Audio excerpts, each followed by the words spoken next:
Sa ating huling kwento natapos tayo kung saan sinabihan ni Liu Zhenxiong si Wei Hua na kapag huminahon na daw ang sitwasyon nila ngayon magsama daw ito ng mga tauhan upang mang-alap ng mga impormasyon kung nasaan na ngayon si Chu Zuan, at kung kanila daw siyang mahanap dalhin daw nila siya sa kanya upang sumali sa kanilang grupo, dahil kinakailangan ng kanilang grupo ang tulong ni Chu Zuan. At sa kasalukuyan sa parehong oras makikita si Chu na masaya sa mga nangyari sa kanya ngayong araw, dahil mas lalo pa daw gumaganda ang kanyang buhay ngayon, at nakakuha pa daw siya ngayong araw ng 800 low-grade Spirit Stones at 2 mid-grade Spirit Stones, at itong Spirit Gathering Formation at Maze Formation ay angkop upang gumawa ng isang tirahan dito sa kuweba.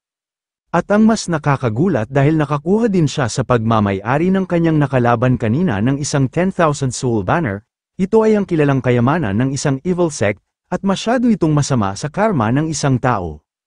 Itong mid-grade 10,000 soul banner ay kinakailangan ng pagpatay na hindi mabilang na mga tao at ang pagkuha sa kanilang mga kaluluwa upang i-refine, at ang mga matuwid na mga cultivator galing sa Shenli sect ay talagang sakim sa kapangyarihan ng kayamanan na ito dahil talagang lihim pa nila itong itinago at kanilang ni-refine sa dilim. Gayunpaman perpekto ito sa kanya upang kanyang gamitin doon sa zombie na mundo dahil sa mundo na iyon ay maraming mga zombie na kanyang pagkukunan ng mga kaluluwa. At kapag ang 10,000 soul banner ay kanya nang nakumpleto na ma-refine, ang 10 milyon na mga multo ay babangon na para bang isang alon, ito daw ay kanyang magiging pinaka-makapangyarihan na kanyang trump card. Ang mga bagay daw na kanyang kinakailangan ay kanya nang natipon lahat, at ang blood mirror ay ganap nang napuno, kaya oras na daw upang siya ay bumalik sa zombie na mundo. At agad na nga ginamit ni Chu ang blood mirror upang makabalik na siya sa zombie na mundo at doon magpapalakas ng kanyang cultivation. At sa ilang sandali makikita si Chu na matagumpay nang nakabalik sa loob ng mall sa zombie na mundo. At habang siya ay tumingin-tingin sa kanyang paligid kanya na lang nasabi na kinakailangan daw niyang kalkulahin ang oras, hindi daw dapat umabot ng 2 buwan simula nung siya ay umalis dito, pero ang kanyang pinagtataka bakit na daw naging ganito ang kanyang lugar ngayon. At napasigaw na lang sa inis si Chu dahil ang kanyang mga bangkay at ang mga dugo na kanyang inipon dito sa lugar simula nang siya ay umalis ay nagsikalat na sa buong paligid, at ang mas lalong ikinagalit ni Chu dahil ang kanyang mga pagkain na mga noodles ay sinunog, sino daw ba kaya ang may gawa nito? Hindi daw sila pumunta dito upang magnakaw ng mga gamit, bagkus nagpunta lang daw sila dito upang magsunog ng walang dahilan. At agad na nga pinalabas ni Chu ang kanyang bangkay na sundalo na si Xiaoxi at kanya itong inutusan na hanapin daw niya kung sino ang tao na may gawa nito sa kanyang lugar. Agad naman sumang-ayon si Xiaoxi sa utos sa kanya ng kanyang master. At sa labas ng mall makikita ang babae at lalaki na nagmamakaawa sa isang lalaki na kabilang sa Ling Quan Gang na huwag daw niya silang patayin, dahil wala daw talaga silang nakita na lumabas at pumasok sa loob ng mall. Nagsalita naman sa kanila ang lalaki na kabilang sa Ling Quan Gang na dahil wala daw talaga silang nakita na anuman na mga kahinahinalang mga tao sa mall, ano daw kaya ang kanyang dapat na gawin upang kanya pa silang buhayin. At nakapagdesisyon na nga ang lalaki na kanya na lang pagsamantalahan itong katawan ng babae bilang kabayaran sa kanilang kasalanan sa kanila. Sumisigaw naman ang babae na nagmamakaawa sa kanya na huwag daw niya itong gawin sa kanya. At habang akma na sanang gahasain ng kabilang sa Ling Quan Gang ang babae wala naman siyang kaalam-alam na mayroon palang isang nilalang ang nakatayo sa kanyang likod. Sa ilang sandali bigla na lang napatigil ang lalaki dahil mayroon siyang nararamdaman na hindi tama sa kanyang likod. Ito pala ay si Xiaoxi nga nanlilisik ang kanyang mga mata na kanyang tinitingnan ng dati niyang kasamahan sa Ling Quan Gang. At nang paglingon ng lalaki sa kanyang likod na panganganalang ito at pinapawisan sa kanyang nasaksihan, at habang natulala pa rin ang lalaki sa harapan ni Xiaoxi, ang dalawa naman ay mabilis na tumakbo dahil bigla na lang daw lumitaw ang isang high-level na zombie sa kanilang lugar. Nagmamakaawa naman ang lalaki sa harapan ni Xiaoxi na huwag daw niya siyang patayin, ngunit nang kanyang nakita ng malinaw ang mukha ni Xiaoxi, kanya siyang nakilala dahil ang high-level pala na zombie sa kanyang harapan ngayon ay si Tang Ho. Sa hindi pala nakakaalam ang dati pala na pangalan ni Xiaoxi nung hindi pa siya naging sundalo ng ating bida ay si Tang Ho. Medyo nagkabaliktad lang ang pagbigay natin ng kanilang pangalan noong huling chapter dahil ang gulo ng translation. At agad na nga hinawakan ni Xiaoxi ang damit ng lalaki, sabay kanya itong kinarga sa kanyang balikat upang kanyang dalhin sa kanyang master. Nagsalita naman ng lalaki kay Xiaoxi na kung saan daw ba ito pupunta. Hindi naman nakinig si Xiaoxi sa kanya at mabilis lang itong tumakbo upang makabalik sa loob ng mall. At nang nakarating na si Xiaoxi kung saan ang ating bida agad naman itong nagbigay ng paggalang sa kanyang master, Natuwa naman ang ating bida kay Xiao Si dahil madali lang daw niyang nahanap kung sino ang tao na may kagagawan sa pagsunog ng kanyang mga inipon na bangkay at pati na rin ang kanyang mga pagkain. At agad na hinimas-himas ng ating bida ang ulo ni Xiao Si na para bang isang aso. Sinigawan naman ng lalaki ang ating bida na kung sino daw ba ito, bakit daw ba niya kinokontrol ang kanyang brother. Nabigla naman ang ating bida sa mga sinabi sa kanya ng lalaki, at kanya itong sinabihan na ano naman daw ang kanyang pakialam kung kanya itong kinokontrol, at isa pa kilala daw pala niya itong kanyang alaga na si Xiao Si, sa palagay daw niya silang dalawa ay magkasama sa isang gang, at tanong pa ni Chu sa kanya na ang kanya daw bang mga tao ang sumunog sa kanyang lugar. Hindi naman tinanggi ng lalaki sa ating bida habang takot na isa din siya sa may kagagawan sa pagsunog dito sa lugar. Sinabi naman sa kanya ng ating bida na mayroong halong pananakot na hindi pa daw siya nagdudulot sa lugar na ito ng gulo. Pero sa halip pinuproblema na siya ng iba, at upang makapag-cultivate siya ng mapayapa sa mundo na ito, kinakailangan niya muna na linisin itong mga maliliit na mga aso na ito, at nagtataka daw siya kung ilan na mga materyales na mga bangkay upang kanyang i-refine ang mabibigay niya sa kanya. Nagtanong naman sa ating bida ang lalaki na kung ano daw ba ang ibig sabihin ng pag-refine. Nanlilisik naman ang mga mata ng ating bida na kanyang ginamitan ng kanyang teknik ang lalaki upang kanyang sabihin ang lahat ng mga impormasyon na alam nito, dahil hindi na daw niya kailangan na magmadali sa pagkuha ng kanyang pwede na i-refine, sabay kanya itong tinanong na kung ilan daw ba sila lahat sa kanilang gang. Agad naman pinakilala ng lalaki ang kanyang pagkakilanlan sa ating bida habang napas sa ilalim na ito sa teknik. Ayon pa niya na siya daw ay si Wang Bao ang subordinate ni Zhao Hong na kayang pasunurin ang mga spirit dog, iyon daw ay ang kanyang boss, at ang kanilang base ay doon sa Grand Hotel, at dagdag pa niya na noong pumunta daw sila dito sa mall upang hanapin ang kanyang brother nakita ng kanyang boss ang karumal-dumal na mga kaganapan dito sa loob, kung kaya agad siyang nag-utos sa kanya na kanila daw sunugin ang lahat na kanilang makikitang bagay dito sa mall. Nagtanong naman ang ating bida kay Wang Bao na kung gaano daw ba kalakas si Zhao Hong. Sabi naman ni Wang Bao na ang kanya daw boss ay isang level 5 na transcendent, siya ay nag-tamed ng 3 spirit dog, ang bawat isa na kanyang spirit dog ay mayroong haba ng 1 metro at yun ay masyadong marahas, mas malakas din sila sa pisikal kumpara sa isang tao, at kaya din nilang makipagsabayan sa isang high-level na zombie, sabay napaubo ng malakas si Wang Bao dahil biglang nawala ng bisa ang teknik na ginamit sa kanya ni Chu. Nasabi na lang ng ating bida na itong kanya daw ginamit na teknik sa tao na ito ay malapit nang mawala, sabay sinabihan ni Chu si Wang Bao na hayaan daw muna siya na magtanong pa sa kanya ng huling beses, tanong pa sa kanya ni Chu na kung hindi lang daw ba ito ang kanyang unang beses na magsunog ng bagay-bagay at pumatay ng mga tao. Tumugon naman sa ating bida si Wang Bao habang napas sa ilalim pa rin ito sa teknik na ang pagpatay daw at pagsunog ng mga bagay ay isa na lang pangkaraniwan na kanyang gawain, dahil ang pagpatay ng mga tao ay nakapagbibigay sa kanya ng labis na tuwa. At pinawalang bisa na nga ng ating bida ang kanyang ginamit na teknik kay Wang Bao, sabay kanya itong sinabihan na sa ganoon daw na kaso, hindi na daw niya kailangan na kanyang tanggihan ang kanyang kahusayan para kanyang gamitin na isang bangkay na materyales. Naguguluhan naman si Wang Bao sa sinabi sa kanya ng ating bida. At sigaw sabi pa niya habang takot na kung ano na daw ba ang kanyang gagawin sa kanya. Agad lang naman siyang inangat ni Xiao Si upang kanila na itong i-refine, habang ang ating bida naman ay kanyang nilagyan ng mga materyales ang kanyang item sa pag-refine upang masimula na ang pag-refine kay Wang Bao. At sa ilang sandali puwersahan na nga na nilunod ni Xiao Si Wang Bao sa item na pang-refine ng ating bida, sa isip-isip naman ni Chu habang nire-refine na si Wang Bao, na ang mundo daw na ito ay masyadong nakakaaliw dahil mayroon din pala itong transcendent spirit dog at isang high-level na zombie. Ngunit ang isang katulad niya na isang chi-refine ng cultivator ay mas malakas pa rin na nilalang sa mundo na ito. Ngunit hindi pa rin sila basta-basta. At kinakailangan pa daw niyang mang-alap ng mga impormasyon bago siya magpatuloy na mangolekta ng mga zombie na materyales, kung tutuusin ang kanyang enerhiya ngayon ay kaya lang i-refine ang isang tao. Gayunpaman, ang kanyang mga yinabangkay ay masyadong malakas ngunit kulang sa katalinuhan. At kapag siya ay gagamit ng mga pangkat na mga taong normal upang kanyang gawin na alagad ang resulta nito ay mas maganda, dahil ang pagpapanatili ng gang na pinamumunuan ng spirit dog ay maaring kapaki-pakinabang sa kanya kumpara kanya silang patayin. At makikita na nga na natapos na ang pag-refine kay Wang Bao, at dahan-dahan itong umahan sa item na pang-refine ng ating bida, sabay sumigaw siya ng malakas. Sa ngayon si Wang Bao ay isa ng middle radiant na corpse na isang level 3 na sundalo. Ang kanyang innate spell ay isang silent walk na fire horn. Natuwa naman si Chu sa kanyang nasaksihan sa kanyang bagong sundalo, dahil hindi na daw ito masama na isang middle grade na mayroong 2 innate spells, ito daw ay maganda upang gawin na isang assassin, simula daw ngayon ang kanya ng pangalan ay si Xiao Bao, sila daw dalawa ni Xiao Si ay perpektong kupunan. At nang narinig ng dalawa na silang dalawa ay isang perpekto na kupunan, agad na nainis si Xiao Si at si Xiao Bao naman ay naguguluhan.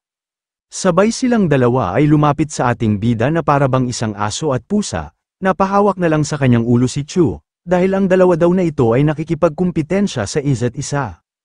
At ngayon daw ay oras na upang maghanap siya ng isang taong makakapag-settle sa mga puntos nitong dalawa na ito, sabay kanyang sinabihan ang dalawa na magsaya daw sila, dahil panahon na daw para umalis sila at maglaro.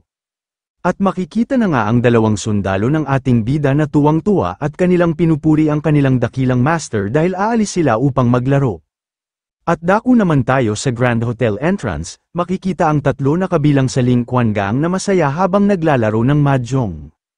At habang abala sila sa paglalaro, bigla namang nagkaroon ng malaking pagsabog sa kanilang harapan, nagulat naman ang dalawang kabilang sa Ling Quan Gang kung ano daw ba ang mga nangyari, sino daw ba ang may gawa ng malaking pagsabog. Makikita naman ang ating bida na nakangiti na kanyang sinabihan ang mga miyembro ng Ling Quan Gang na siya lang naman daw ang may gawa sa malaking pagsabog dito sa lugar, at tawagin na lang daw nila siya simula ngayon na ang kanilang bagong leader. Natawa naman ang isang lalaki sa sinabi sa kanila ng ating bida dahil nakakatawa daw ang kanyang sinabi, nangangarap daw ba ito na maging kanilang boss, sabay kanyang binato ng bote ang ating bida, ngunit madali lang naman naharang ni Xiao Si ang binato na bote ng isang lalaki sa ating bida. Gulat na gulat naman ang mga kabilang sagang habang pinapawisan dahil kasama daw ng tao sa kanilang harapan ngayon ang isang high-level na isang zombie. Nasabi na lang ng ating bida sa mga pinakita na asal sa kanya ng mga miyembro ng gang na itong mga tanga daw na ito ay pag-aaksaya lang ng kanyang mga resources kapag kanya pa itong iiwan na buhay, sabay inutusan ng ating bida si Xiao Bao na siya na daw ang bahala sa mga tao na ito. At agad na nga tumalon si Xiao Bao ng mataas upang kanya nang turuan ng leksyon ang mga lalaki na kabilang sa gang. Nagulat naman ang dalawang lalaki nang kanilang nakita na masyadong mataas ang tinalon ni Xiao Bao papunta sa kanila, at wala nang sinayang na oras si Xiao Bao at agad niyang inatake ang isang lalaki na kabilang sa Ling Quan Gang. At makikita na madali lang hinati ni Xiao Bao ang isang braso nito gamit lang ang kanyang bibig. Saad pa ni Chu sa dalawa pang natira na kung ayaw daw nilang mamatay katulad ng kanyang isang kasama, sabihan daw nila si Zhao Hong na puntahan niya siya dito ngayon mismo. Nagmamakaawa naman ang dalawang lalaki habang hawak-hawak na ito ni Xiao Bao na huwag daw niya silang patayin kanila daw sasabihan ng kanilang boss na pumunta dito sa lugar. Sa ilang sandali makikita ang mga maraming mga tao na dumating na sa lugar, at bawat isa sa kanila ay mayroong dala na kani-kanilang mga sandata upang kanilang turuan ng leksyon ang ating bida. At mayabang na sinabihan ni Zhao Hong ang ating bida na kung bakit daw ba niya siya gustong makita, naghahanap na ba daw ito ng kanyang kamatayan. Nanlaki naman ang mga mata ni Chu dahil ito daw pala ang tao na ito ang sinasabi nila na isang transcendent. Ang tao daw na ito ay talagang mayroong maraming enerhiya na dumadaloy sa kanyang katawan. Bagaman ito ay mahina kumpara sa isang spiritual na enerhiya, pero naiiba pa rin siya sa isang ordinaryo na tao, kapag kanya daw itong ma-refine bilang kanyang sundalo na bangkay, natitiyak niya na itong nilalang na ito ay masyadong malakas. Naguguluhan naman si Zhao Hong kung bakit hindi nagsalita sa kanya ang ating bida, sabay kanya itong tinanong kung sino daw ba ito. Sabi naman sa kanya ng ating bida na ang mall daw ay kanyang teritoryo, ngunit kanya daw itong sinunog, dahil doon pumunta siya dito upang maningil sa kanya. Sa isip-isip naman ni Zhao Hong na inilagay daw ba ng tao na ito ang mga bangkay sa mall upang kanyang pag-eksperimentuhan, siya daw ba ay isa ding transcendent katulad niya? Sa tingin daw niya parang nakakatakot ang tao na ito kumpara sa iba. Dahil kaya niyang kontrolin ng isang high-level na isang zombie, hindi pa daw niya narinig ang ganitong kakayahan. Nagsalita naman si Zhao Hong sa ating bida na mayroon lang daw silang hindi pagkakaintindihan, hayaan na lang daw niya na kanyang utusan ang kanyang mga tauhan na maghanda ng panibagong shopping mall para sa kanya. Sumagot naman sa kanya ang ating bida na kanya daw narinig na itong buong Donghu City ay hawak niya sa kanyang mga kamay, at ang isa lang na shopping mall ay hindi sapat na kabayaran. Nagsalita naman si Zhao Hong habang naiinis na kung ano naman daw ang kanyang gusto, at pinapayo daw niya sa kanya na maging matalino at umatras na lang agad, dahil sila na mga spirit dog gang ay hindi siya tatanggapin magpakailanman. Tumugon naman sa kanya ang ating bida na kung paano na lang daw kaya na kanya na lang kukunin ang kanyang buong gang.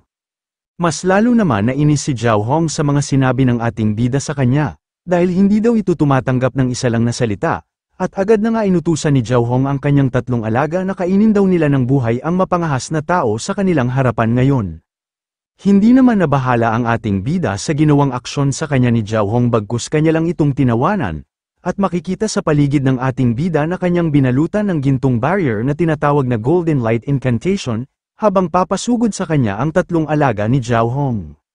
At nang pagkagat ng isang alaga ni Zhao Hong sa ginawang barrier ng ating bida ay nagkadurog-durog ang ngipin nito dahil masyadong matigas ang barrier ng ating bida. Ngunit hindi pa rin ito nadala sa nangyari sa kanyang mga ngipin kahit masyadong matigas ang barrier ng ating bida at kanya pa rin itong sinalakay. Nainis naman si Xiao Si sa mga malaking aso sa kanyang harapan at gusto na niya itong patayin, habang si Chu naman ay kampante lang na para bang walang kaganapan sa kanyang paligid. Nagulat naman si Zhao Hong sa nangyari sa kanyang isang alaga at hindi makapaniwala dahil bigla na lang itong nawalan ng malay kahit wala pang ginawa sa kanila ang tao na nasa kanyang harapan. At mas lalo itong nagulat at pinapawisan dahil bigla na lang lumitaw sa kanyang likod si Xiao Bao na nanlilisik ang mga mata na nakatingin sa kanya. At nang tamaan na sana ito ng atake ni Xiao Bao agad naman niyang ginamit pang depensa ang walang buhay na katawan ng kanyang isang alaga upang hindi siya matamaan ng malakas na atake ng isang high-level na zombie. Nainis naman si Xiao Si at si Xiao Bao dahil hindi pa nila napatay itong kalaban ng kanilang master. At makikita si Zhao Hong nga natulala, habang ang kanya naman mga tauhan ay kanilang tinanong si Zhao Hong na kung ayos lang daw ba ito. Napapaisip naman si Zhao Hong na ito daw pala ang high-level na 2 zombie na kasama ng tao na nasa kanyang harapan ngayon ay si Wang Bao at ang matagal na nilang hinahanap na si Tang Hu. Ano daw ba talaga ang nangyari sa kanila? At ngayon kaya na din nilang patayin ang kanyang spirit dog ng isa lang na atake, hindi daw ito isang normal na high-level na zombie.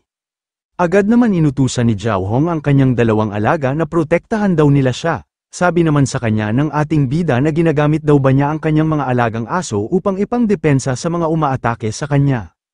At dagdag pa ni Chu kay Zhao Hong na kahit daw ang kanyang alagang hayop ay alam ang pagbigay ng paggalang sa kanya, o baka gagamitin lang daw niya ito upang pangtakas sa kanya, ano na lang daw kaya na maging kanya na lang siyang subordinate. Inis naman na sinabihan ni Zhao Hong ang ating bida na huwag daw itong magsaya ng maaga, dahil walang pwede na kumuha ng kanyang spirit dog at ang kanyang buong gang. Sabay kanyang nilabas ang kanyang huling alas na ang kanyang tinatagong sandata na ang kanyang baril, sigaw sabi pa niya sa ating bida na mamamatay na daw ito.